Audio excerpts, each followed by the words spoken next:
It is Kyle Henderson of Bama Football on YouTube. Can I get a roll tide inside the comment box? I appreciate you guys being here. Today is Tuesday. Today is October 22nd. Today on the show, we're going to talk about the injury report going into the game against Missouri. We're going to talk about the defensive secondary without Keon Sabb. We're going to talk about the fact that it was brought up yesterday. Is Jalen Milroe injured? So much so that Coach Kalen DeBoer was even asked if there is an injury with Jalen Milroe, and of course Tyler Booker addressed this as well, Alabama's starting left guard. We're going to talk about Coach Kalen DeBoer. Is he the right guy for the job, right? And we heard from Coach Saban yesterday at the Birmingham Quarterback Club saying that he's just a fan. He's completely just a fan. And we're going to talk kind of an overview about the state of the program. I appreciate you guys being here. My name is Kyle Henderson of Bama Football on YouTube. If you guys could jump inside that comment box right now, let me know where you're coming from. And also vote in that poll. So I have basically like an overview. What is the state of the Alabama football program as we enter this next game against Missouri? Is it the first year head coaching growing pains? Is it Alabama feeling the impacts of NIL and the transfer portal? Are there bigger problems on the horizon?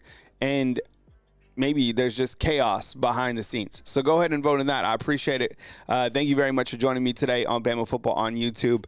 And I always appreciate you guys checking in inside the comment box. All right, so let's jump right into it. And let's look at this injury report going into this game against Missouri. Kyle Henderson, Bama Football on YouTube, talking about the injury report for this next game against Missouri and the impact that I think that Alabama's defensive secondary will have because of Keon Sabb, who will be out for an extended amount of time, according to Coach Kalen DeBoer. So yesterday, we saw on social media that Greg McElroy said that Keon Sabb played against Tennessee with a broken foot. So I had to go look it up how many snaps he played. Now, he played in under 30 snaps, but the play that I remember about Keon Sabb was he's chasing down a wide receiver, and he breaks up a ball, and then that was his final play. I mean, the guy's playing on a broken foot. I mean, I started thinking about that, and with all the things that, could be going wrong, are going wrong, the things that we've been pointing at, man, this guy is absolutely playing with his heart and soul. You go play out with a broken foot. I mean, that, honestly, you know what? That kind of gave me a little bit of a glimmer of hope, to be honest, about this team, because I was like, man, if these guys are still fighting like this, if this guy is playing with a broken foot, he wants to be out there. He wants to compete. And we've been talking recently about that competitive spirit. Well, man, the guy's playing with a broken foot. So on the downside, it does make you worry because Alabama's defensive secondary already getting torched with or without Keon Sabb. So we're going to talk about Bray Hubbard and the impact that he could have filling in for the time being. We don't know how long Keon Sabb is going to be out at this point in time, but it looks like, Craig McElroy said broken foot. So Coach Kalen DeBoer said lower leg. It looks like the foot injury. What's also concerning about this is Devontae Smith was in street clothes against Tennessee. We're still waiting for an update regarding his injury status. Now, the SEC media availability for this coming game against Missouri will start tonight at 7:10 p.m. Central Time, and you'll get a kind of an idea. I would imagine some of these guys are either probable or questionable. It doesn't seem like you have too many other big injuries, but what's concerning is you also had Xavier Brown. Now, you didn't see too much of him against Tennessee. He only played in 15 snaps. So that's another injury report that we're curious about. Daniel Hill and Caden Jones, those players were listed as out against Tennessee. We'll get an updated status tonight when that availability report is released by the SEC, Alabama, as well as Missouri. Now, it was interesting, if you followed this Missouri game last week when they came back to beat Auburn, their quarterback twisted his ankle pretty severe, and he had to go out. So he had to go get a CT scan, like the whole thing. He was out of his pads, came back in, and leads Missouri past Auburn in the final 2 minutes of the game. Talk about competitive spirit, right? Let's look at this Alabama safety room, which is a little bit banged up. So I'm going to walk you through it. We'll start on the left, and then we'll work our way all the way to Red Morgan. So you got Malachi Moore, right, who's your captain, who had an interception. He had a forced fumble. Really good Pro Football Focus grade against Tennessee. This season, he's been targeted 19 times and he's allowed 9 receptions. I think overall, I know, we talked about, the antics against Vanderbilt and the frustration and all that stuff, but overall in this season, he's played pretty well. I would imagine that we would all say that him along with Damani Jackson have been, really the standouts of the Alabama secondary. Now, it is concerning that Keon Sabb is injured for an extended amount of time. We don't know what extended amount of time is. Okay, I have no idea. But if he's not back, I'm worried with him not back for this game. But if he's not back by LSU, I'm stressing. Okay, like honestly, Alabama's secondary is they're already suspect to the deep ball. It's just that they don't play quarterbacks that are effective. I would imagine the LSU quarterback, he will be effective regardless of who's back there for the Alabama secondary, right? So Keon Sabb this season, and you look at his numbers, man, he's been targeted 25 times, and you have 18 receptions on him, and he has those 2 interceptions way back in week 1. But, man, you take him out, yikes. King Mack, clearly he's not ready to play right now. He had a grade of under 30, right? And Bray Hubbard, it looks like he'll get the call. So you'll have Malachi Moore and Bray Hubbard back. Bray Hubbard is an interesting prospect. I think he's a prospect that's probably one of the harder hitters in the secondary, so exciting to see if he comes up and lays the wood. Coach Kalen DeBoer said that he's been working all season for an opportunity, is ready for an opportunity. To be honest, he graded pretty well against Tennessee. He graded like 75 or something like that. So, look, he's been targeted 5 times. He's allowed 4 receptions, but he does have 20 tackles. It seems like he's like a tackle monster. He seems like he's all over the field. So we'll be curious to see how Bray Hubbard plays. But you're going to be without Keon Sabb, who's been a year-long starter, a transfer from Michigan. So I do think it is impactful and something to watch. And I'm sure Missouri is watching this as well, and they know that he's going to be out. We knew that this season was going to be an absolute grind and that guys were going to miss games. Just the secondary is already hurting. I think now with injuries, it makes me even more concerned. Devontae Smith, I don't know what the injury was, but he was in street clothes against Tennessee. I imagine we'll find out more tonight. So that's the Alabama safeties.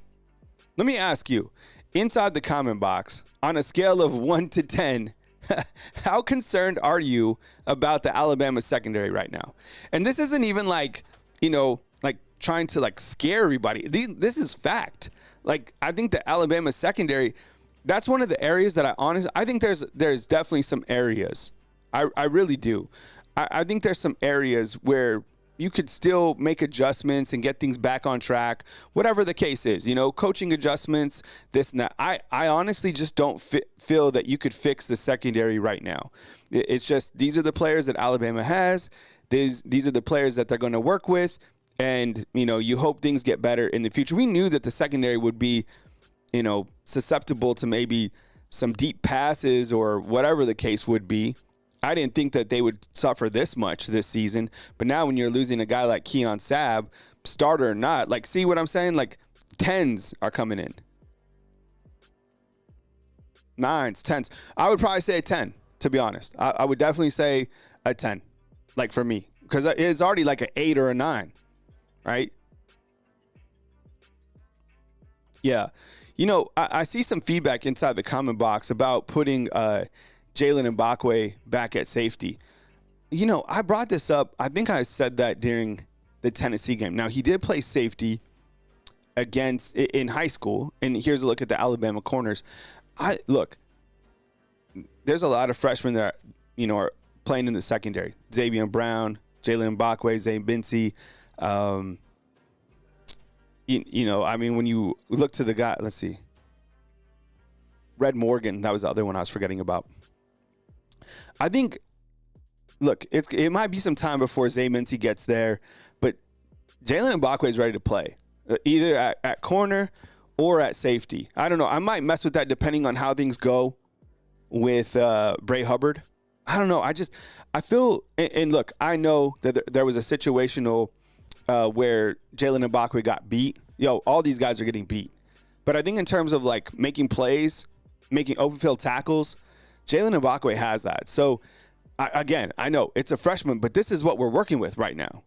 Like, this is it. That's why I don't think, and I'm not hating on the guys, I just think it's going to take some time for these guys. It might be next year. I'll feel a lot better, but right now I'm stressing, right? North Alabama Storm Chase asked me about, I gave a lecture yesterday at the University of Alabama. It was the second lecture I've given. The first was on YouTube overall, and yesterday was about analytics and how analytics drive, YouTube, Facebook.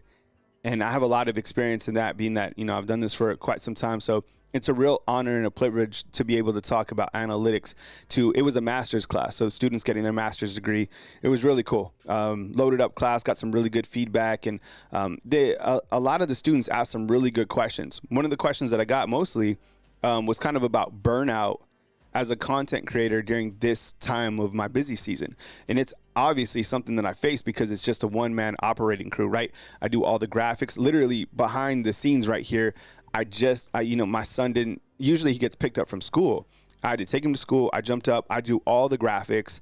And there's constant news and kind of riding the wave of what is happening right now with the anxiety of, the fan base, something that I've never really covered this before, to be honest. So yeah, it is a lot because there's constant news that is rolling out. So yeah, I appreciate it. But felt like I did my best to get back to the students, and I told them that if they have any questions, clearly they could reach out to me because I'm really big into mentorship. But it was really good feedback yesterday from students. Here's a look at the coverage grades right now from the Alabama secondary, and I'm going to talk about some more topics here in a second, but you see kind of I was surprised to see they had a coverage grade of 73.4 against South Carolina because Lenora Sellers, he had a really good game. He did. I think he was like 74%. But against Tennessee and Vanderbilt, clearly it wasn't it. And what do those two games have in common? Well, you see where the secondary doesn't have the best grade, they lose, right? So lost against Vanderbilt, lost against Tennessee. Each of those grades under 60. I think I averaged this out. I think it came out to like a 68% overall this season. I don't have any data to compare it to other teams at this point in time. That would probably be something interesting to do, to compare it to, other the top 10 teams in the country to see how their overall grade comparison goes against Alabama. But right now, I think that's 68% or something like that, 68.2. And you kind of you look to the quarterback play too. Like, okay, Vanderbilt's quarterback did a really great job spinning the ball. Tennessee, not so much. Like, I don't think it was like it was more Tennessee's second half adjustments, the penalties, and Dylan Sampson running the ball. Not necessarily like this just shows me the guys were out of position, and I agree with this grade because there were so many times that receivers were behind Alabama's secondary. They just didn't connect. Nico just didn't connect with his receivers, period. Right? Vanderbilt, I think those guys made some good contested catches. Can't think of any examples right now, but they were also beat behind. I mean, you look at the 4th and 1 where Vanderbilt's quarterback threw it over the top of Malachi and Keon, right? Like, that is poor pass coverage. Appreciate you guys being here today. Yeah, hey, you know what? I'm kind of messing with the idea. I think I might start it after the bye week. I'll put a banner up, but I'm probably going to move my show to 10 a.m. A start time is 10 a.m. I think there'll be more people on, and it'll probably work out better for me overall to give me a little bit more time to cook up the graphics because it's a quick turnaround. So more information on that soon. And then expect some evening shows to start dropping, kind of where at a critical point in, there's a lot of volume. So I'll probably be popping on. If I do, it'll probably be after 7 p.m. So just be notified. If you hit the subscription button, you'll know when I go live, right? And one of the things too that I want to implement, like if you've called in, like let's say you call in Monday, give it like a 1-day grace period before you call back because there's so many people that want to call, right? So if you call on Monday, give it a break on Tuesday, call back on Wednesday. For games or whatever, like if we do a post-game call-in show, feel free to just like load up. Rules don't apply on game days. Just come with it. But during the week, if I do have, like if I had a call-in show today, like and you called in yesterday, give it a break, and then come back with it on the next day. No, I appreciate that. That would just get, a lot of different call volumes in, because there's a lot of people that want to call. Vent, you're not the only person probably pissed off right now. I promise you. All right, so with that said, with the Alabama secondary, we're going to move through these slides. I started looking at Brady Cook. I got a lot of respect for this dude, honestly. Kevin, I didn't see your question just yet. Let me roll through this, and I'll scroll up. You can ask it again here in a second. My bad if I missed on it, man. But I started looking at Brady Cook, Missouri's quarterback. Here's his passing tree. Again, it's nothing that really is like overly concerning in terms of a quarterback that can absolutely dissect the defense. I mean, be thankful that Alabama hasn't played like a sharpshooter or like an elite, absolutely accurate quarterback. They could have lost probably more games if they did. This guy, it looks like Brady Cook is better than Nico in terms of his passing tree. Still to the outside right, 3 of 11, right? 2 of 12. But I mean, shoot, if you're behind the guy, all it takes is for you to put the ball in stride. But like the top numbers over 20 yards, it's not that impressive to me. Even above 10 yards and below 10, the only way where you see it is the between the numbers at 14 and 23. That's pretty impressive. Anything under 10 is where he's really accurate, right? And you're going to see a lot of volume right there. So, to the outside left and under 10 yards, 17 of 21. So a lot of short stuff. Between the numbers under 10, 31 of 37. What are these? Are these like hitch routes and slants? Right? Under 10, 22 of 27. So highly accurate under 10. But not so much like over the top.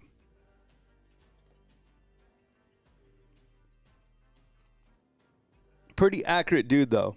I mean, and of course, short stuff, he's almost perfect. Much more. This guy's more accurate than the Tennessee quarterback. By a little bit. So then you're probably like, well, what about Jalen? We'll talk about him in just a second. Here is Pro Football Focus grades. Again, and with this said, I mean, Vanderbilt's quarterback played a hell of a game. So did South Carolina's. And look, Nico, when he had it through a touchdown, he threw a touchdown to beat Alabama deep. Here is Pro Football Focus grades. I mean, you're like, what? But when you look at his regular season numbers, here you go, right? And it's the games that they played last are up at top. So like Auburn, they won 21. This team's only lost one game. I think a lot of people think about this, right? Against Auburn, the dude goes out, comes back in. He was sacked 4 times, 11 to 22, 194 yards, no touchdowns. Against UMass, 14 to 19. Against A&M, 13 of 31. So he's going to throw the ball a lot, clearly.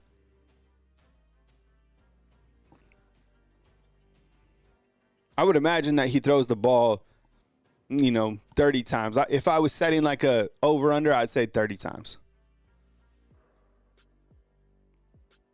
How many times do you think Jalen will throw the ball? 50 times? I'm just kidding. No, but I'm serious. Honestly, I might put up a poll. We're going to start talking about Jalen. And sorry if I haven't seen your comments. I'm kind of just rolling with the show right now. I look at the graphics so I don't get too distracted. Otherwise, I'll be chatting with you guys. How many times do you think Jalen will throw the football against Missouri? Seriously. 24. Okay, yeah, 45 is that was absolutely crazy. I don't know if we'll ever see that again. Unless they come into absolute shootout way down the road. Let's set it at, yeah, I love 24. More or less than, let's go with Kyle. More or less than 24 attempts for Jalen against Missouri. More or less than 24. People are saying more than 24. And I think the number 45, it makes you almost vote over that. All right, so yesterday was brought up, I think it was Charlie Potter of Bama Online, who asked the question straight up to Coach Kalen DeBoer. And he was like, is Jalen Milroe injured? I love the question. That was like, I thought that we were talking about it, right? Like, just tell us, is he injured or not? And Coach Kalen DeBoer, it was interesting because he didn't necessarily say no. He kind of said more of the lines of yes. Without saying yes, right? He does a lot of that. So all the coaches do. They like say things, but they don't really say things. It's interesting. Like Coach Saban, I felt, didn't do that as much. So you kind of have to like decode it. But reading between the tea leaves, it sounded like all the players are banged up through 7 games, I guess. I don't know. Here's his passing tree against Tennessee. He was 0 for 4 downfield, and I've showed you these passing numbers before, so you have an idea of how accurate he is downfield. Right, this season he's been really accurate downfield, like 20 yards downfield. You'll be hard pressed, honestly, to find a quarterback that has better numbers than Jalen. I'm serious. You could look up Quinn. You could look up Cam Ward. You can look up. I haven't looked up Shadori Sanders. Trying to, like, Kyle McCord would be an interesting one from like Syracuse, but you can compare all these guys. There's few that do a better job 20 yards downfield than Jalen Milroe. I promise you. There's not, because I look at the stats all the time. But here he is against Tennessee. So down the field, and you can credit this, maybe to Tennessee's defense. You can credit the fact that Elijah Pritchett had a grade of 30 at the right tackle position. But other than that, one thing that I really want to say, and this is what I really believe this is true. When I was watching the game, it really felt that he had a clean pocket. Despite Pritchett's grade, I felt he had a clean pocket almost the majority of the time. I really do. Do you agree with that? So here is his passing tree. So let's start up at the top. Over 20. He didn't connect on anything deep. And that's why it's concerning, because right now I feel like Alabama lives and dies off a big play. Like right now, I think we're conditioned to be like, oh, don't worry, he'll hit Ryan Williams for like a 70-yard touchdown, right?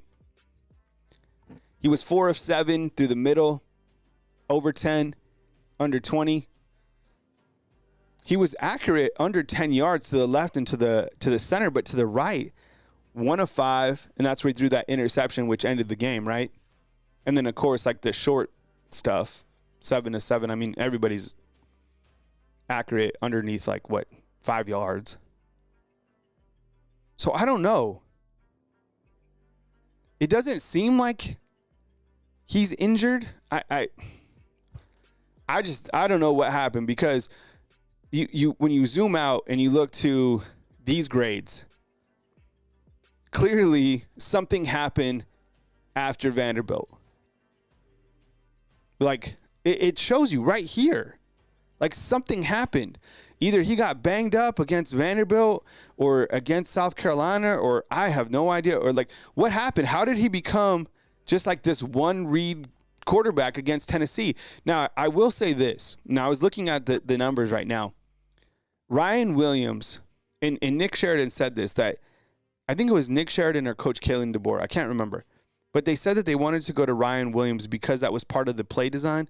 Well, I started looking it up, and on Pro Football Focus, you can break it down to where you can see the matchups that Alabama was targeting. They were targeting this one cornerback, and Ryan Williams, I think, had 5 of his catches against this specific cornerback, but they targeted that corner 9 different times. So maybe that was the schematics of it, was to go after that corner. But with that said, man, I haven't seen – that's the most inaccurate – I started to see – you know what? I started to see inaccuracies against South Carolina. Will you help me out on this? All right. Remember that play against South Carolina where Jalen Milroe – it was to Ryan Williams, right, on the outside left, about 15 yards downfield. And what didn't he get absolutely tagged? Ryan Williams, right? He threw it way up in the air. Am I right on this? And he got tagged, absolutely tagged. But he popped right back up and ran back. Ryan Williams, and then he got tagged against Tennessee too, completely crushed. So I don't know. It seems like the inaccuracies started against South Carolina. Look, clearly, I've said my deal with Jalen. Kalen DeBoer is not going to start another quarterback, right? It's his team. He's riding with his guy, and that's it. If we continue to see inaccuracies, I mean, what is it? His hand? I don't know. Bama Steele's like, how can he not be banged up? Well, man, and that's a great point. If he's banged up, why are you still like the wear and tear? Like, you are the ones doing this to him. Use Jam Miller.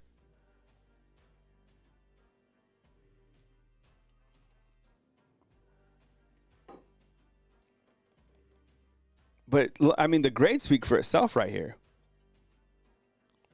Something happened. Here is season his game log. So, yeah, 45, clearly the most that he's ever passed for here at Alabama. Man, and look at the interceptions in SEC play. 1, 2, 3, 4, 5, 6. 6 interceptions in SEC play. So in SEC, wow, so 6 interceptions and what? So he has 5 touchdowns in SEC play and 6 interceptions.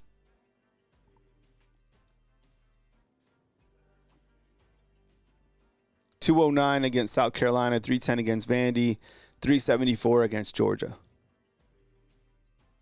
Clearly not trending the right direction.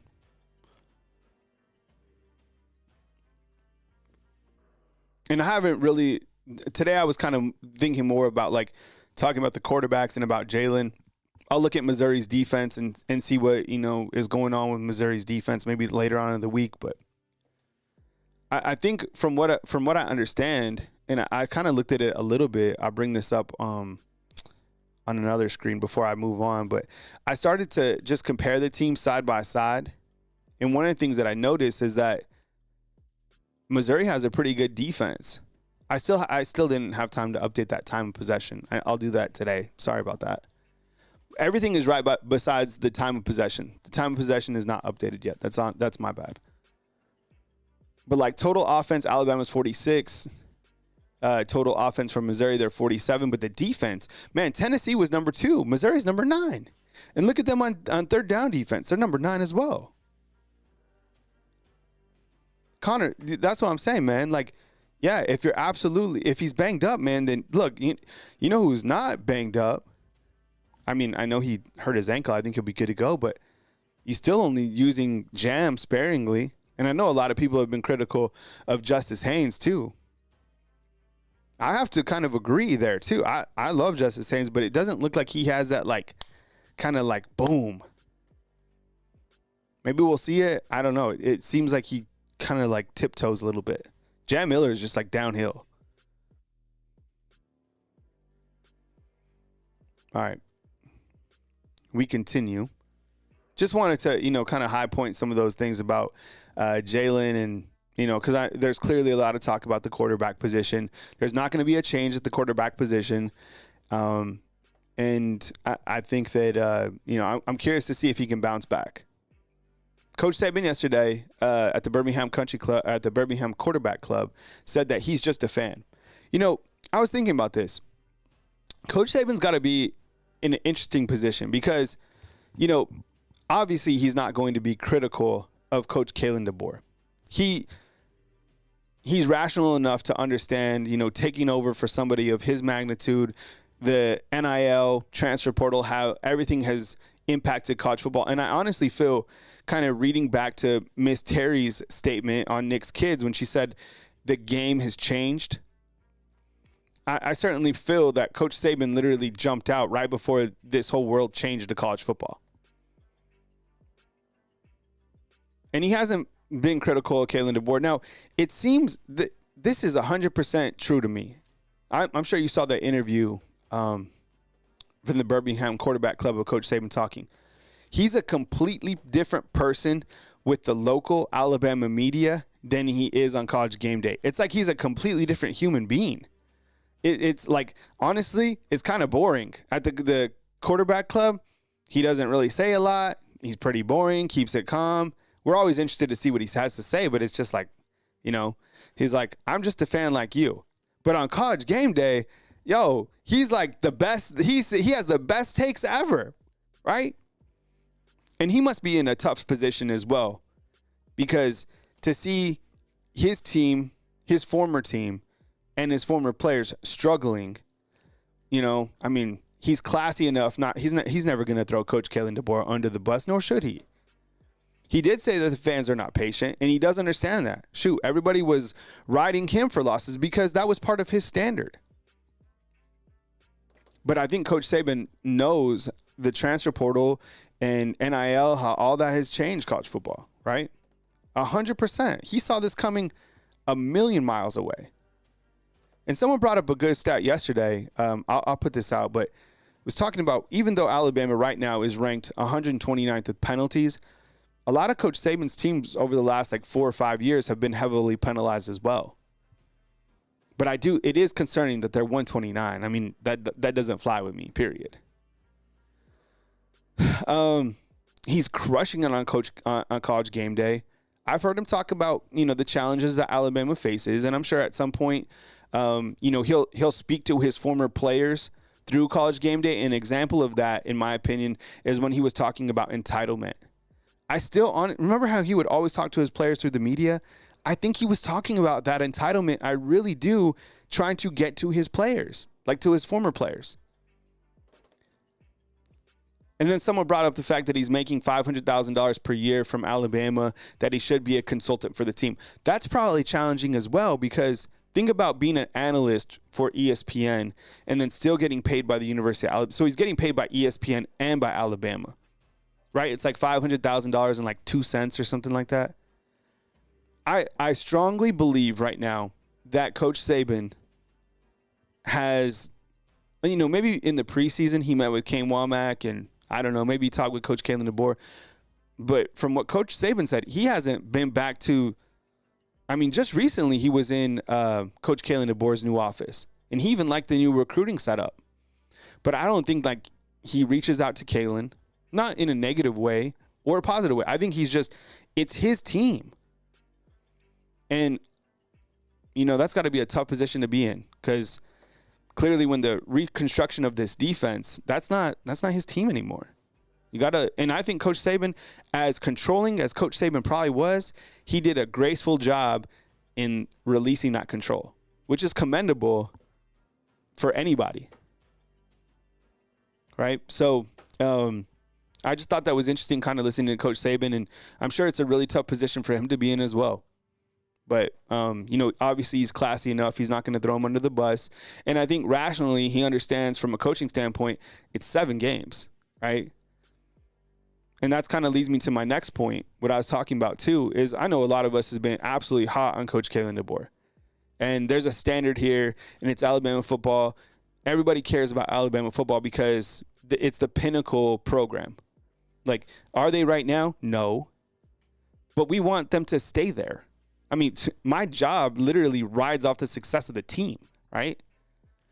And for Alabama football fans, for long Alabama football fans, they've seen ups, they've seen downs. And that's what gives us kind of anxiety about right now is we believe in this team. We believe in the players on this team.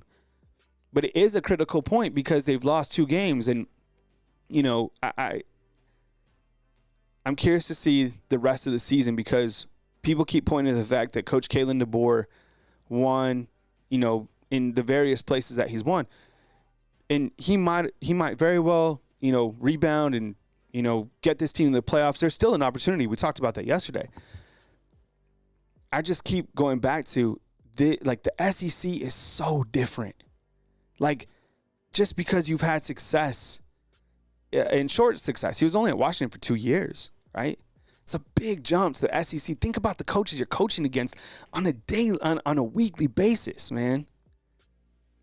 It is a different animal here, compounded on the fact that NIL, all these schools have money, the transfer portal, right? You can't coach kids hard anymore.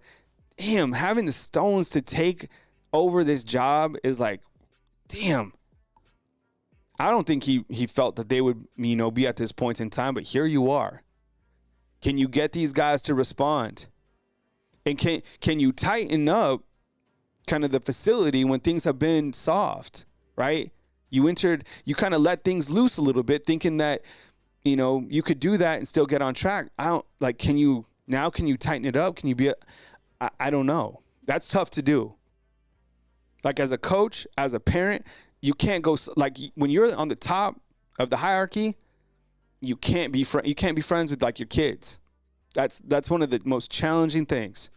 And you can't, if you're a coach, if you coach any level of sports, you can't be friends with like your players. You can congratulate them and you can have their support, but it's your job to instill discipline to hold players accountable, to coach them as hard as they can be coached. And I'm not sure why, but that usually leads to a more successful team in any type of sport. Have you ever been coached hard? Man, there's coaches that it's frustrating because they're so hard on you, but that's how it works. There's a big difference by how your team performs when a coach isn't hard on you and a coach is soft on you. I don't know why. That's just how I played a lot of sports, and I've dealt with a lot of coaches who I absolutely didn't like, but they got me to play harder. So now I'm asking you inside the comment box, what's the state of the program right now? And I have a poll right now. I appreciate it if you guys chime in. A lot of people are saying first-year growing pains. And despite, kind of the doom and gloom, I do continue to see a lot of support for Coach Kalen DeBoer, and I would honestly encourage you to continue to support him too. I know it's frustrating, and we have a right to vent, and you can point to a million different things, but what are you going to do? Give up on this team? Give up on the players? Like, you can't do that. Now, you start losing copious amount of games. Things start getting affected in terms of recruiting. Players start announcing that they're transferring. That I'll tell you when shit gets really serious is when this is when we'll know that things are really going crazy behind the scenes. Okay, you ready for this? When players start announcing that they're sitting out the rest of the season, when you start losing 5-star recruits, when you have players like just not performing at the highest level, we haven't seen that yet. Right now, it's probably like a schematics type thing that I'm making adjustments, this and that, but it doesn't take long for things to spiral. So you got to steer clear of that sort of stuff. You just got Cavante Henry, a recruit not too long ago.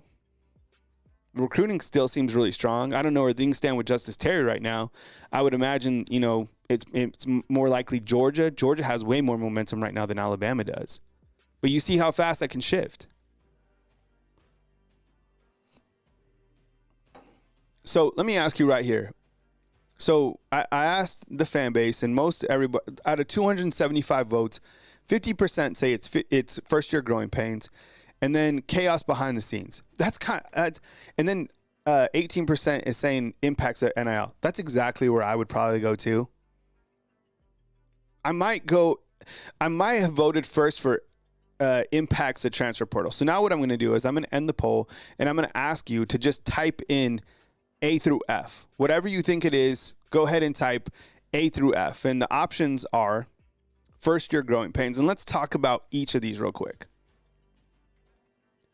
First year growing pains. I can understand this rationale, but I don't like it. Okay?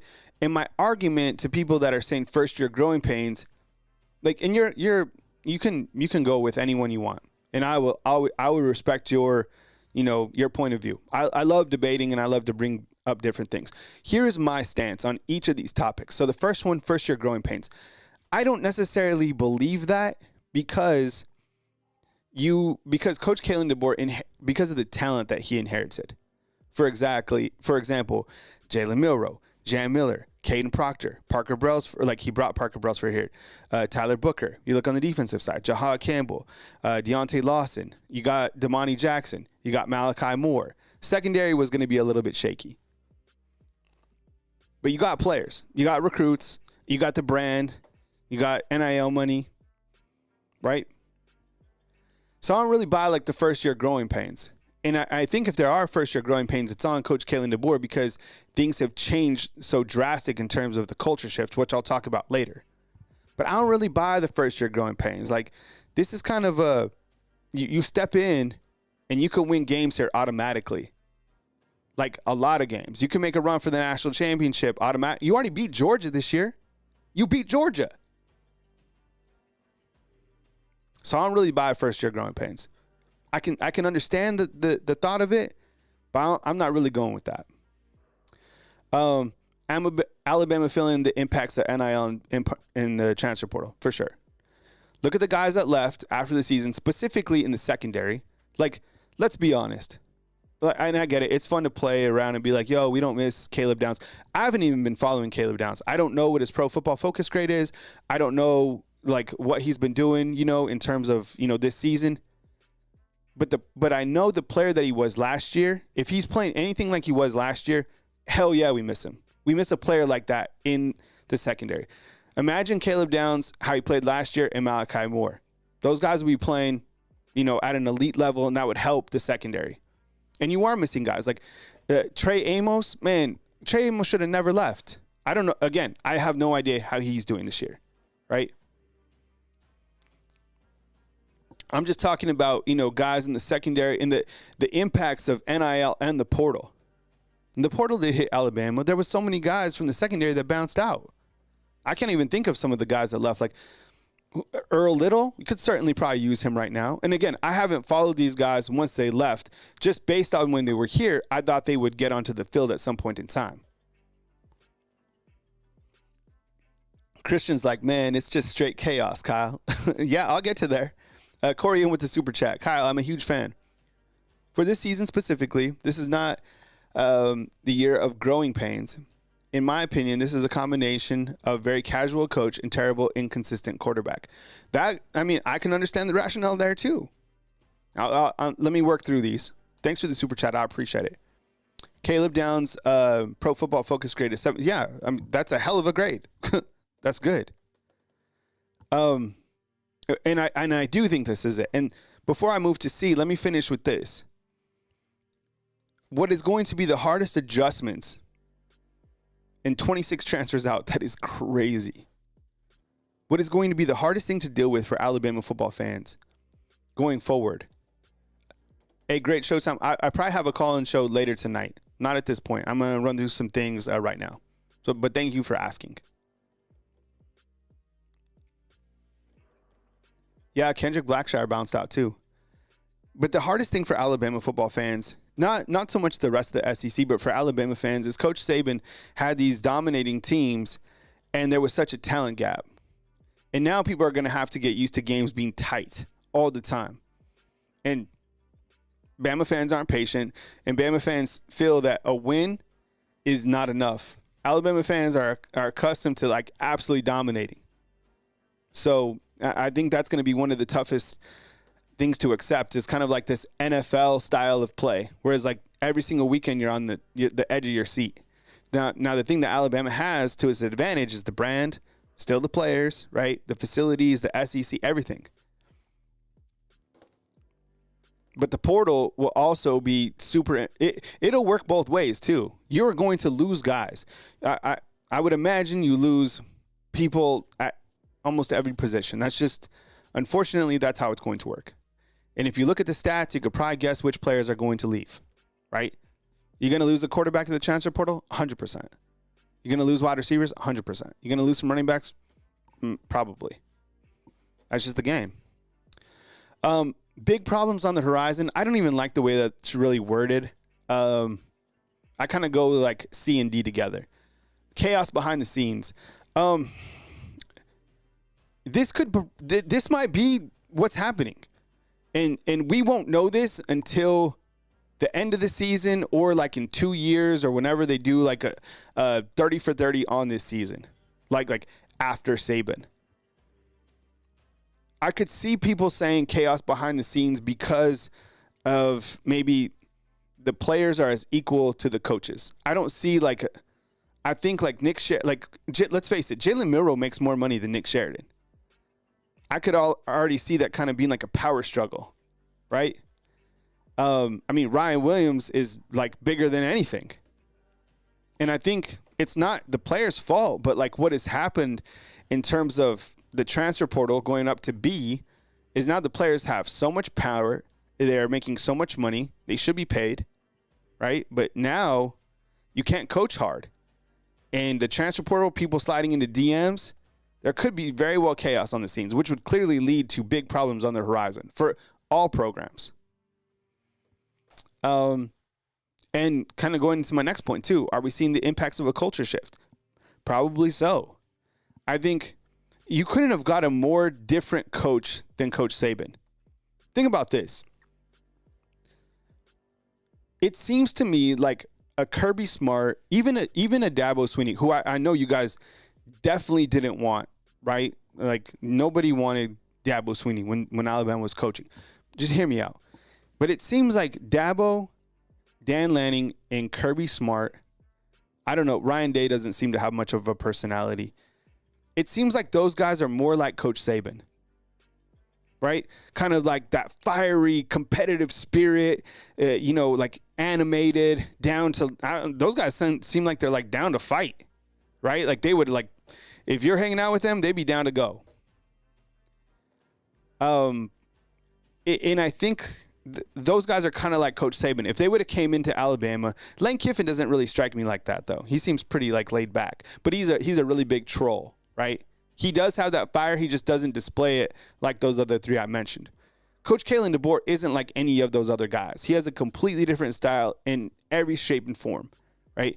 He's not from SEC country. He has a different approach. And I think you're seeing that being implemented here. And I think the players are kind of, I don't know if this is true, but I could see how you might take advantage of that. Because if you were like completely under a regime of Coach Saban for decades and years, and then he leaves, it'd just be like, has anybody had like a grandpa who is like the absolute law at the house? Like when you went to grandpa's house, like you didn't mess with any because you knew that grandpa had authority over everybody, right? And it's like when grandpa leaves and somebody else is here, you're like, hey, grandpa's gone. Or grandma. Everybody had a Mima who just like absolutely is the top. And when they're gone, it's different. So I think you are seeing like the culture shift. Plus, it's like, I think it's probably the culture shift from entire college football. And another example would be like Colorado. That was kind of, we saw like with that culture. We've never seen that culture before.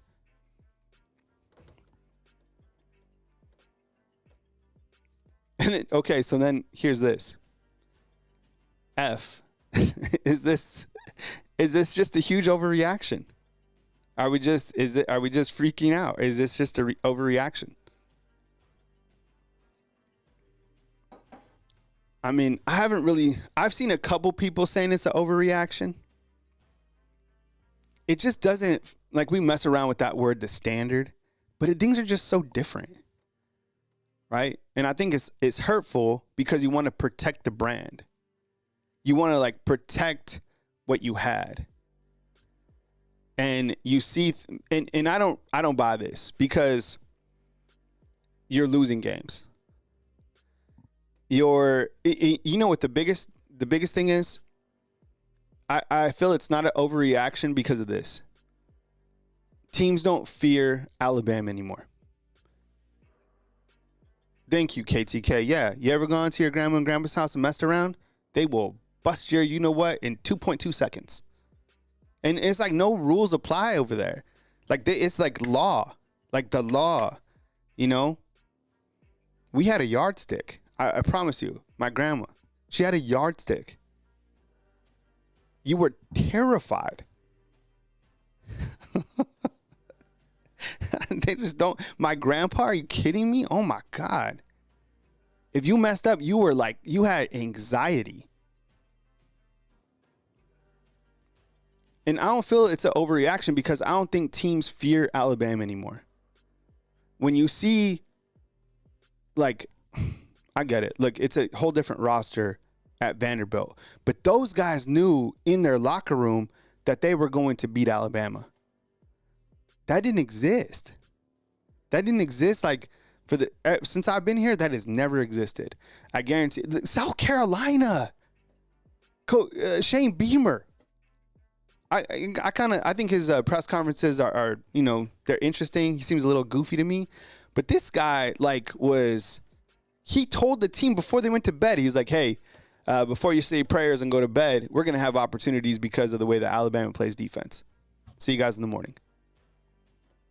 It was almost like boring in the past to cover some of these games because you knew that absolutely there was no chance in hell that that this team, they were like scared. Remember Tony Brown? When he would Crazy Tony, when he would just walk through, the teams would be stretching and he'd just be walking through in his girdle. That was like that mentality. You didn't mess around with Alabama then. That was just a couple years ago. Snell's, we're all in with the super chat. I appreciate it, man. If Milroe's injury or whatever is causing that much of an issue, I'm confused on how that helps the team out. Yeah, I know. And why are you throwing it 45 times? Or if he is injured, then, maybe get him healthy. There's still a long life left. We talked about, it's not the season's over by any means. There's a video going around where he's like kind of like limping. Did you see that? It was before the game, but I didn't see him limp like at all during the game, so I don't know. But nobody fears him. So, I don't know. That's just kind of the state of the program. Like kind of cruising through it. There's a lot of different things. And we didn't even put like, lack of, schematics or coaching or whatever. It's just, I think that might lump under like A. So what's scary is, see, Bama still, I was thinking about this, okay? Bama still says people are acting like we're FSU. Okay, yeah. You know what? I was thinking about this, and thank you for bringing this up. For a long time, and I've never seen this before, Alabama is like driving the train for everybody, right? Like, this is what to do. When you hear like YouTube greats like Josh Pate, when you hear like, I don't know, like guys with like that big of a platform, they're always using Alabama as the example of like what to do, kind of like the model. And then on like social media, you're seeing where teams like are being made fun of. For example, like two examples I can think of is like the Florida two offensive linemen like tackling each other. Or, what I was thinking about is like Florida State, what was it last year when they had a wide receiver that was like, remember, this is true. He was lined up the other way as like a distraction. Do you remember this? He was like lined up the other way. And now, like, this is the first time that I've seen Alabama be like a meme on social media. I'm serious. Like, usually the most that we've seen would be like Coach Saban, like, getting mad on the sidelines and throwing his, headset, and they're up like 42-3. But just recently after Tennessee, I saw two memes of Alabama, which I hadn't seen before. It's kind of like people are laughing at Alabama, which I think is like I've never seen that before. The first was Mo Lindquist pushing down King Mac and King Mac falling.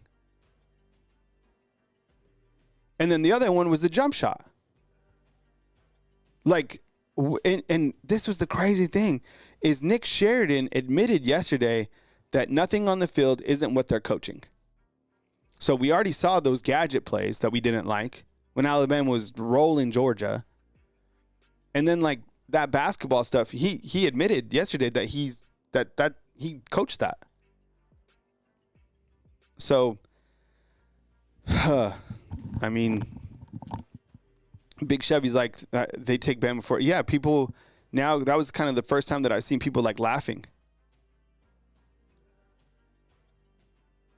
And that's the other thing, Sammy, is like teams like they're loving it because they have been absolutely dominated by Alabama for forever.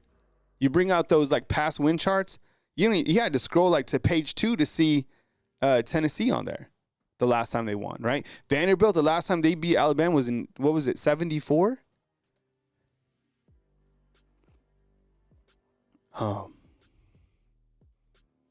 Robert said, Kyle, they make memes making fun of Bama. Yeah, that's true. Of like fans and stuff like that. Yeah. I just thought like the whole like jump shot thing is just like so like you could never see that happen under Coach Saban, but I get it. It's different. Like I said, stay tuned for a call-in show probably tonight. I know a lot of you guys want to hit the phone lines and talk. There's a lot to go over. I appreciate and like I said, when we do have the call-in lines, is if you called in like yesterday, give it like a 1-day rest and then call back the other day so we can get like a bunch of different call volumes in. I'd appreciate that. That will certainly help out kind of the flow of the show. I appreciate you guys being here. Remember that you can catch me on Facebook, Alabama Crimson Tide, on YouTube. That's what the channel's called. And then all these shows are uploaded to podcasts, Spotify, Apple Podcasts, and, I upload a bunch of different videos throughout the day and stuff like that. So I appreciate you guys for being here. Thank you very much for supporting the channel. Thank you very much for the super chats today, and for all the feedback. I read all the comments, so and I do all the graphics myself. So if you see like a typo or whatever, let me know inside the comment box. I'll go fix it, and I appreciate you guys being here. Coming to you from beautiful Hollywood, Alabama. My name is Kyle Henderson of Bama Football on YouTube. Wishing you an amazing day. Enjoy life. It's October 22nd. I hope you have an amazing rest of your day. Stay tuned for a possible show to pop up tonight and more videos to come as news happens right here on Bama Football on YouTube. Love you guys. See you soon. Trying to end the